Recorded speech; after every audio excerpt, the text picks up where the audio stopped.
ونؤمن به ونتوكل عليه ونعوذ بالله من شرور أنفسنا ومن سيئات أعمالنا من يهده الله فلا مضل له ومن يضلل فلا هادي له وأشهد أن لا إله إلا الله وأشهد أن محمدًا عبده ورسوله أرسله بالحق بشيرا ونذيرا بين يدي الساعة من يطع الله ورسوله فقد رشد ومن يعصيهما فإنه لا يضر إلا نفسه ولن يضر الله شيئا أما بعد فإن خير الحديث كتاب الله وخير الهدي هدي محمد صلى الله عليه وسلم وشر الأمور محدثاتها وكل محدثة بدعة وكل بدعة ضلالة وكل ضلالة في النار فأعوذ بالله من الشيطان الرجيم بسم الله الرحمن الرحيم وأن ليس للإنسان إلا ما سعى وأن سعيه سوف يرى ثم يجزاه الجزاء الأوفى۔ برادران اسلام، محترم بزرگوں، عزیز بھائیوں، مدرسہ دارالسنہ کے ذمہ داران اور اساتذہ اور اس چمن کے نونہالان اور ان کے سرپرست حضرات، کل جب بذریعہ ٹیلی فون مجھ کو یہ بتلایا گیا کہ اس مدرسہ میں شعبہ عربی کا آغاز کیا گیا، بول چال کی زبان میں جس کو مولوی کی پہلی جماعت کہا جاتا ہے، اس کا آغاز عمل میں آیا ہے، تو مجھے خوشی بھی ہوئی اور تعجب بھی ہوا۔ خوشی اس بات پر کہ الحمدللہ یہ پودا اب درخت کی صورت اختیار کر رہا ہے۔ یہاں وہ لوگ جن سے میرے تعلقات تقریباً 30 سالوں سے ہیں، وہ اس بات سے بخوبی واقف ہیں کہ آج سے تقریباً 20-25 سال پہلے اس مدرسہ کے جو ذمہ داران تھے ان سے میرے تعلقات تھے۔ یہاں نیاز سلمہ بیٹھے ہوئے ہیں، ان کے والد اللہ ان کو اپنی رحمت میں جگہ دے، عثمان علی بھائی اور دوسرے لوگ جو اس مدرسہ کے ذمہ دار تھے، ان لوگوں کا میرے گھر آنا جانا تھا، اور گاہے بگاہے تعلیم کے دوران بھی میں نے اس مدرسہ کا معائنہ کیا۔ یہاں پڑھنے والے بچے اور بچیوں کی تعداد کا یہ عالم تھا کہ جگہ کی قلت تھی۔ کئی محلے کے بچے اس مدرسہ میں تعلیم حاصل کرتے تھے، اور ان میں ایک بڑی تعداد غیر مسلک کے بچے اور بچیوں کی بھی تھی۔ چھوی محل اور اس کے آس پاس کے بھی بچے آتے تھے. کچھ بچے ایسے گھر کے تھے جو اپنے مسلک کے نہیں تھے اور میرے ان لوگوں سے بھی تعلقات تھے. تو خوشی اس بات کی کہ اب یہ مدرسہ ترقی کر رہا ہے، اور تعجب اس بات پر ہوا کہ یہ جو فیصلہ لیا گیا، اس فیصلے کو لینے کے لیے مدرسہ کے ذمہ داران کی کیا تیاری ہے، مجھے ان کی تیاری کا علم نہیں ہے. جگہ کی قلت پہلے تھی، اس وقت پڑھنے والے بچے اور بچیوں کی تعداد کتنی ہے؟ اگر تعداد پہلے جیسی ہی ہے تو پھر یہ جو شعبہ قائم کیا گیا، اس شعبے کی تعلیم کہاں ہوگی اور کیسے ہوگی؟ اور اگر تعداد کم ہے، تعداد پہلے سے کم ہے، تو میں یہ سمجھتا ہوں کہ یہ تشویش کی بات ہے. یہ تشویش کی بات ہے کہ اگر تعداد پہلے سے کم ہے، اس لیے کہ جو تعداد پہلے تھی، دوسرے محلے کے بچے آتے تھے، دوسرے مسلک کے بچے آتے تھے، اور ان لوگوں کا ایک عام تاثر یہ تھا کہ یہاں تعلیم اچھی ہوتی ہے، یہاں تعلیم اچھی ہوتی ہے. یہی سیم صورتحال مدرسہ جامعہ رحمانیہ کی ہے. مدرسہ جامعہ رحمانیہ میں آپ لوگوں کو شاید یہ سن کر تعجب ہو کہ مدرسہ جامعہ رحمانیہ میں تقریباً 80% بچے اور بچیاں دوسرے مسلک کی پڑھتی ہیں. 80% بچے اور بچیاں دوسرے مسلک کی پڑھتی ہیں، اور صرف اس لیے کہ ان لوگوں میں عام تاثر یہی ہے کہ اگرچہ یہ ہمارے مسلک کا مدرسہ نہیں ہے لیکن یہاں تعلیم اچھی ہوتی ہے. ان کے گارجین آتے ہیں، کبھی کسی بچے کو کسی استاد نے سختی کر دی یا کوئی اور بات ہو گئی تو گارجین آتے ہیں اور کہتے ہیں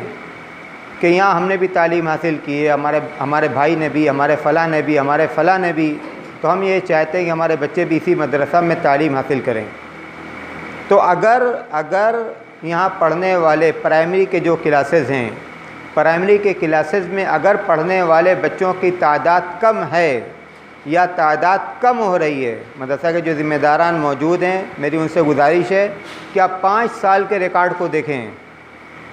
آپ کے پاس ریکارڈ موجود ہے، حاضری رجسٹر موجود ہے، آپ 5 سال کے ریکارڈ کو دیکھیں اور یہ اندازہ لگائیں کہ تعداد گھٹ رہی ہے کہ بڑھ رہی ہے. اگر تعداد بڑھ رہی ہے تو اچھی بات ہے، اور اگر تعداد گھٹ رہی ہے یا اپنے جگہ پر رکی ہے تو یہ تشویش کی بات ہے، اس لیے کہ آبادی بڑھ رہی ہے.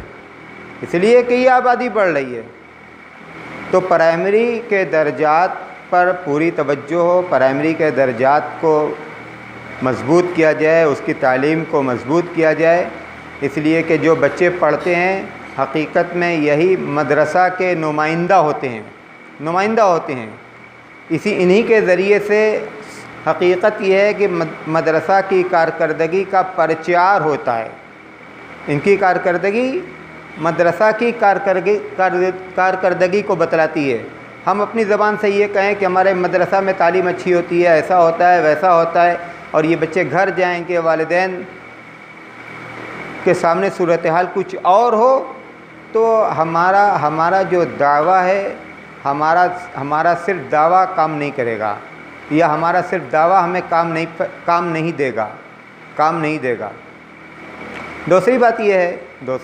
ہے جو میں نے کہا کہ مجھ کو تعجب ہوا، تو تعجب کی بات یہی تھی کہ آگے کے درجات کو قائم کرنا، اس کے لیے جگہ چاہیے.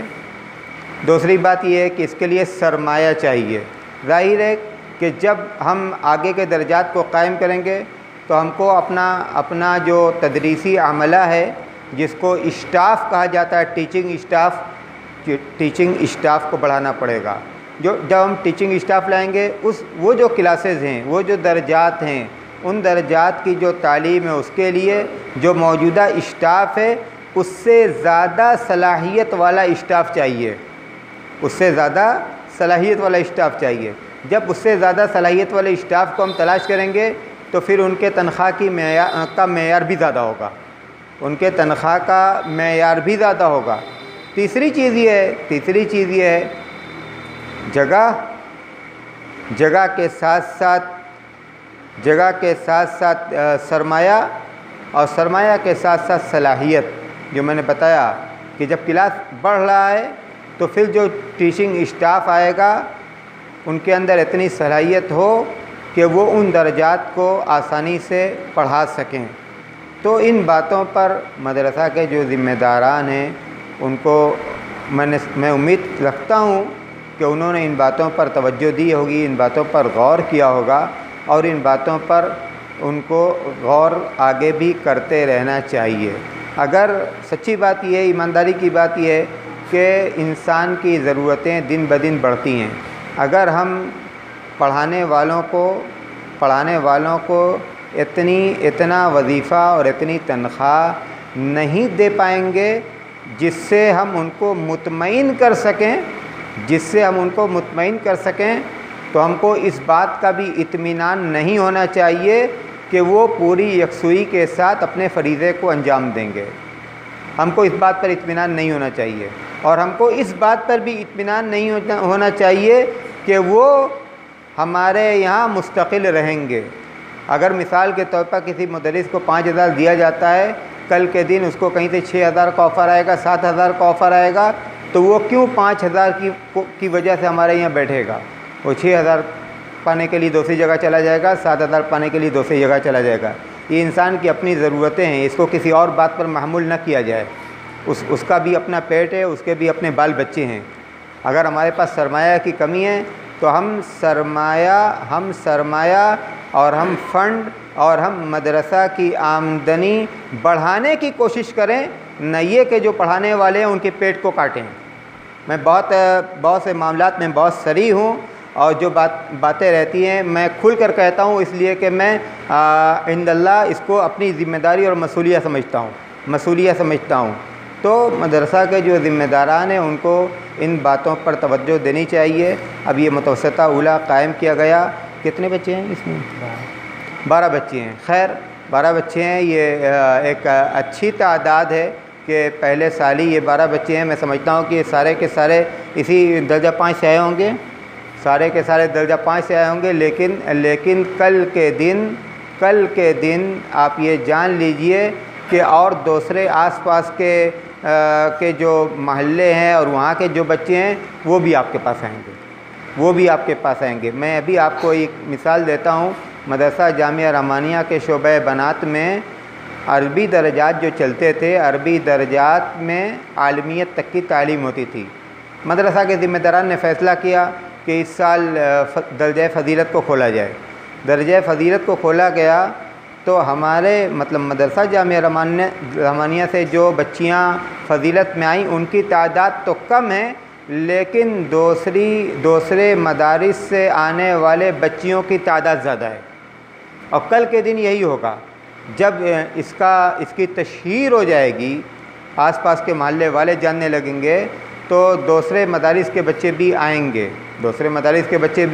مدارس کے بچے آئیں گے، ظاہر ہے تو پھر اس کے لیے آپ کو اسٹاف بڑھانا پڑے گا، اور آپ کو جگہ کا انتظام بھی کرنا پڑے گا۔ میرا اپنا جو تجربہ ہے، تقریباً 20-21 سال سے میں تدریس کے میدان میں ہوں۔ اس 20-21 سال کی زندگی میں، تدریسی زندگی میں میں نے جو دیکھا،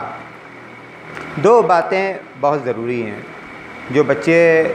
جن بچوں کو میں نے دیکھا جامعہ سلفیہ میں کہ دوسرے مدارس سے بھی آئے اور بنارس کے بعض مدارس سے بھی آئے، جیسے مثال کے طور پر لوتا کے مدرسہ سے آئے، یا مدرسہ احیاء السنہ سے آئے، یا بعض دوسرے مدارس سے آئے، تو میں نے 2 باتیں محسوس کی۔ ایک بات تو یہ محسوس کی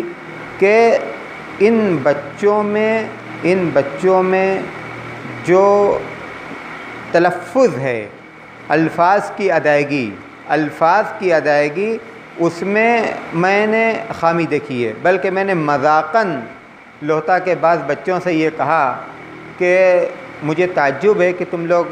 شہر کے ہو اور شہر کے مدرسہ میں پڑھے ہوئے ہو، اگر کوئی بچہ بہار سے آتا اور بنگال سے آتا اور اس کا اس طرح کا تلفظ رہتا تو یہ بات تو برداشت کی جا سکتی تھی، لیکن تم لوگ شہر کے ہو کر مطلب یہ کہ اتنا غلط تلفظ کہ سین اور شین کا فرق نہیں، یا اس طرح کے اور جو الفاظ ہیں ان کی ادائیگی میں تم لوگ غلطی کرتے ہو، تو یہ چیز تو بالکل نہ صرف یہ کہ معیوب ہے، بلکہ یہ ہم لوگوں کے لیے بھی اس لیے کہ جو علاقے کے مدرسے ہیں حقیقت میں وہ کسی نہ کسی طور پر سرپرستی تو ہم لوگوں کو کرنی پڑتی ہے، تو ہم لوگوں کی سرپرستی میں چلنے والے مدارس سے بچے آئیں اور ان کے یہاں اس طرح کی خامیاں پائی جائیں تو یہ ہم لوگوں کے لیے شرم کی بات ہے۔ تو ایک بات تو یہ ہے کہ پڑھانے والے شروع سے ہی ان کے تلفظ پر دھیان دیں، اصل میں ہوتا کیا ہے، ہوتا یہ ہے، اور تمام مدارس میں جو ہندوستان کے جو مدارس ہیں تقریباً ہر جگہ یہ بات مشترک ہے کہ بچوں کو جب پڑھایا جاتا ہے حروف تہجی جب پڑھایا جاتا ہے تو کہا جاتا ہے کہ چھوٹی شین اور بڑی شین، یہ غلط ہے، یہ پڑھانا ہی غلط ہے۔ چھوٹی اور بڑی کے ساتھ ان کو یہ بتایا جائے کہ یہ دو مستقل الگ الگ حرف ہیں، ایک کا تلفظ سین ہے اور دوسرے کا تلفظ شین ہے۔ جب ان کو بتایا جائے گا، جب ان کو پہچانوایا جائے گا اور اس کے لیے بورڈ کی مدد لی جائے گی اور زبان سے کھڑا کرا کے ایک ایک بچے کو زبان سے ادا کرایا جائے گا تب اصلاح وہیں سے ہوگی۔ لیکن دقت کیا ہے؟ دقت یہ ہے کہ شروع میں جو ان کو پڑھایا جاتا ہے اب وہ حروف اپنے صحیح تلفظ کے ساتھ زبان پر نہیں رہتے، اب آگے چلتے ہیں عادت وہی بن گئی، تو یہ بہت ضروری ہے کہ تلفظ کی ادائیگی صحیح اور درست ہو۔ دوسری بات وہ یہ ہے کہ جو پڑھانے والے لوگ ہیں ان کو چاہیے کہ بچوں کی تحریر پر دھیان دیں، ان کی جو تحریر ہو، ان کی جو رائٹنگ ہو، ان کا جو خشکت ہو وہ اچھا ہونا چاہیے۔ یہ دو ایسی بات ہے کہ میں یہ دیکھتا ہوں کہ جو بنارس کے بچے ہیں چاہے وہ محلے کے ہوں، دوسرے محلے کے ہوں، تیسرے محلے کے ہوں، لیکن یہ ہے کہ عام طور پر ان دونوں چیزوں میں ان کے یہاں کمزوری پائی جاتی ہے۔ باتیں تو اور بھی ہیں لیکن انشاءاللہ وقتاً فوقتاً جب کسی نہ کسی موقع سے آنا ہوگا تو وہ باتیں بھی انشاءاللہ آپ کے سامنے آئیں گی۔ یہ بچے جو ہمارے درمیان کھڑے ہوئے اور انہوں نے جو تیاری کی تھی، اپنی تیاری کے مطابق انہوں نے اپنی کارکردگی کو ہمارے سامنے پیش کیا، میں ان لوگوں کو بھی مبارکباد دیتا ہوں، جس طرح سے کہ میں اس مدرسہ کے ذمہ داران کو مبارکباد دیتا ہوں اس شعبہ کے قائم کرنے کے لیے، اسی طرح ان بچوں کو بھی مبارکباد دیتا ہوں۔ اور ابھی انشاءاللہ یہ آغاز ہے، یہ شروعات ہے، آگے ان کی اور بہتر کارکردگی دیکھنے میں آئے گی۔ قرآن کریم میں اللہ تبارک و تعالیٰ نے فرمایا وَقُلْ اعْمَلُوا سَيَرَى اللَّهُ عَمَلَكُمْ، کہ عمل کرو اور اللہ تمہارے عمل کو دیکھ رہا ہے۔ تو دیکھیے اس آیت کریمہ میں ایک طرف تو خبر دینا مقصود ہے اور دوسری طرف تنبیہ کرنا مقصود ہے۔ ایک طرف خبر دینا مقصود ہے کہ اللہ تبارک و تعالیٰ تمہارے اعمال سے غافل نہیں ہے، لیکن دوسری طرف اس آیت کے اندر تنبیہ بھی ہے۔ تنبیہ کس بات کی ہے؟ تنبیہ اس بات کی ہے کہ اللہ تمہاری کارکردگی سے غافل نہیں ہے۔ مطلب یہ ہے کہ جو بھی عمل ہونا چاہیے، جو بھی کارکردگی ہونی چاہیے وہ اللہ کو حاضر و ناظر جان کر ہونی چاہیے، اور عمل کے اندر اخلاص ہونا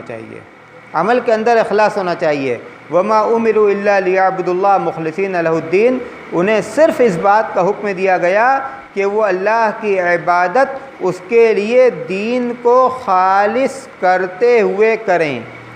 تو جو بھی عمل ہے دین سے جڑا ہوا عمل، ہر عمل کی قبولیت کے لیے اور ہر عمل کی صحت کے لیے اخلاص ضروری ہے کہ ہم اللہ کی خاطر اور اللہ کی رضا کی خاطر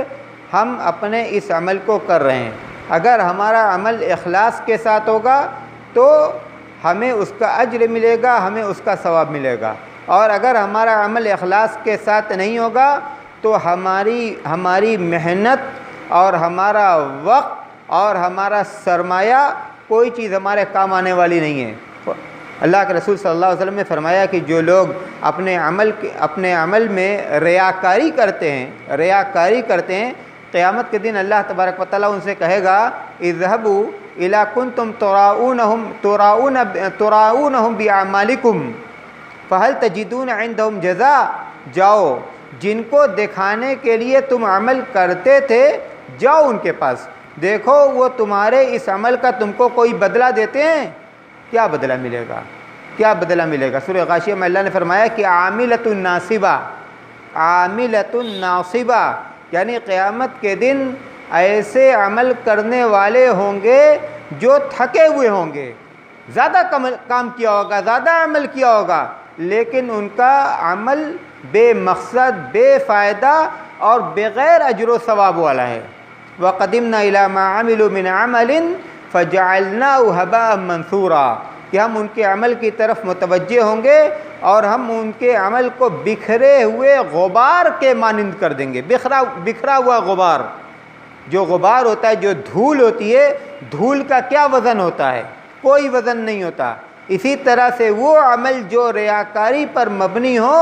ایسے اعمال کا اللہ کے نزدیک کوئی وزن اور کوئی قیمت نہیں ہے۔ اس لیے اس موقع پر، یہ جو موقع ہے ایک نئے شعبہ کے آغاز کرنے کا، اس موقع پر ہمیں اپنی نیتوں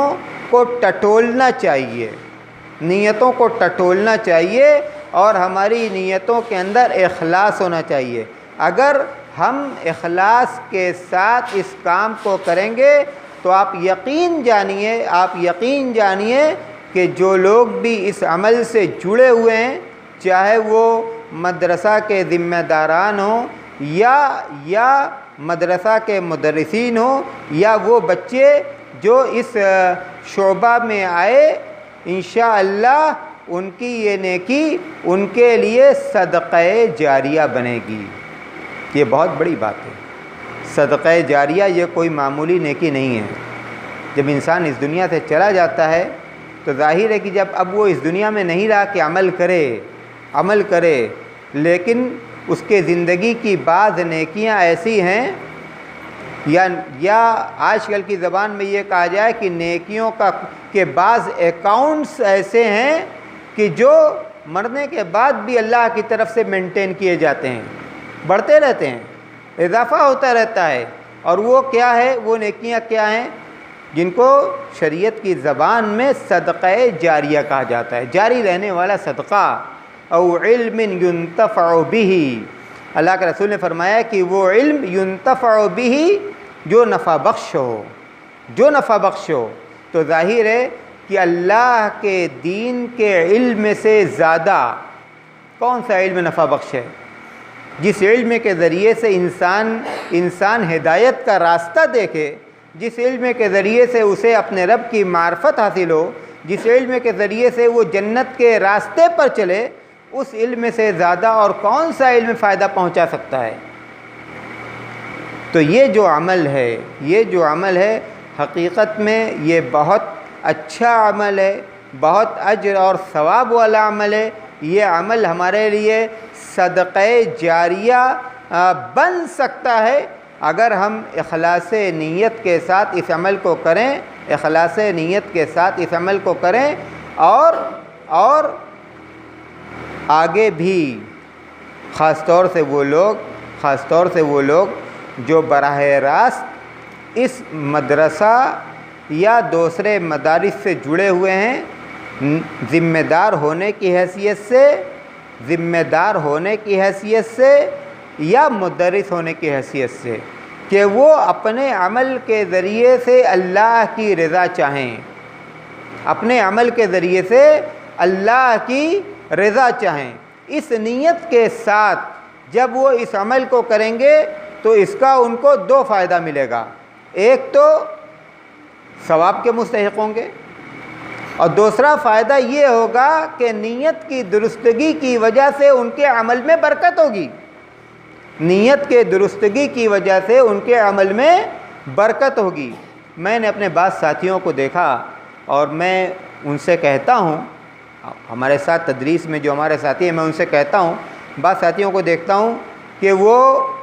محنت اور شوق سے پڑھاتے ہیں، محنت بھی کرتے ہیں پڑھانے کے لیے اور ان کو شوق بھی ہے کہ ہم اچھا سے اچھا پڑھائیں۔ بعض ساتھی ایسے ہیں کہ وہ اپنے لیے صرف ملازمت کا بوجھ سمجھتے ہیں، نہ ان کو پڑھانے کا شوق ہے، جو ایمانداری کی بات ہے، نہ پڑھانے کا شوق ہے اور نہ ان کے یہاں محنت ہے، تو یہ اچھے مدرس کی پہچان نہیں ہے، اچھے مدرس کی پہچان نہیں ہے۔ اچھا مدرس وہ ہے جو شوق سے پڑھائے، دلچسپی سے پڑھائے اور اس کے ساتھ ساتھ وہ پڑھانے کے لیے محنت کرے۔ تو ظاہر ہے کہ اگر کوئی شخص پڑھانے کا شوق رکھتا ہے اور محنت کرتا ہے اور اس کی نیت کے اندر اخلاص ہے، تو دنیاوی اعتبار سے اس کو جو کچھ ملتا ہے اس سے کہیں زیادہ اس کو اس دن ملے گا، یوم لا ينفع مال ولا بنون الا من اتى اللہ بقلب سلیم، جس دن نہ مال کام آئے گا اور نہ اولاد کام آئے گی، اس سے کہیں زیادہ اس کو اس دن ملے گا۔ تو باتیں تو اور بھی ہیں، لیکن میرے بہت ہی عزیز ساتھی بیٹھے ہوئے ہیں اور انشاءاللہ وہ آپ کے سامنے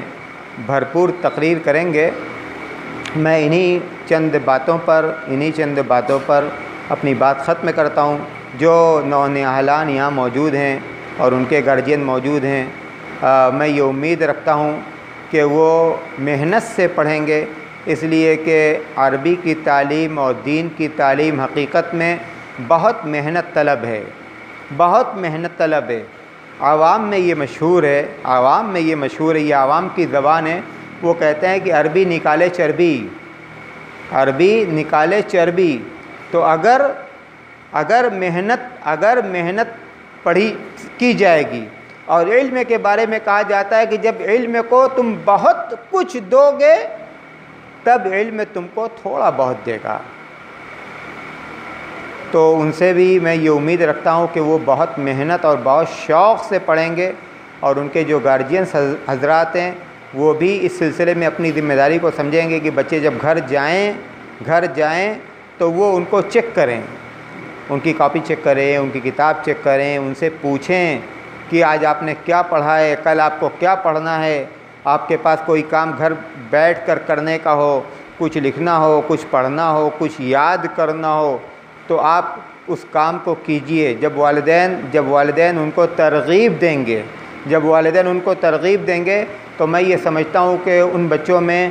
بچوں کے شوق میں اور زیادہ اضافہ ہوگا۔ لیکن اگر والدین ان کو ان کی حالت پر چھوڑ دیں گے اور وہ بچے جائیں گے گھر جا کر اپنے ماحول میں گھل مل جائیں گے، کھیلنا، یہ کرنا، وہ کرنا، پھر دوسرے دن وقت پر مدرسہ میں آئیں گے، تو مسئلہ یہ ہے کہ مدرسہ سے جو کچھ پڑھ کر گئے ان چیزوں کو جب انہوں نے گھر جا کر دہرایا نہیں، گھر جا کر یاد نہیں کیا، گھر جا کر لکھنے والی جو چیزیں تھیں اس کو لکھا نہیں، تو پھر وہ چیزیں جو پڑھ کر وہ گھر گئے، وہ چیزیں ان کے ذہن میں جس طرح سے محفوظ رہنی چاہیے اس طرح سے محفوظ نہیں رہیں گی۔ تو اس سلسلے میں گارجین سے بھی یہی گزارش کی جاتی ہے کہ وہ اپنی بھی ذمہ داری کو سمجھیں گے اور اپنی ذمہ داری ادا کرنے کی کوشش کریں گے۔ اللہ تبارک و تعالی ہم سب کو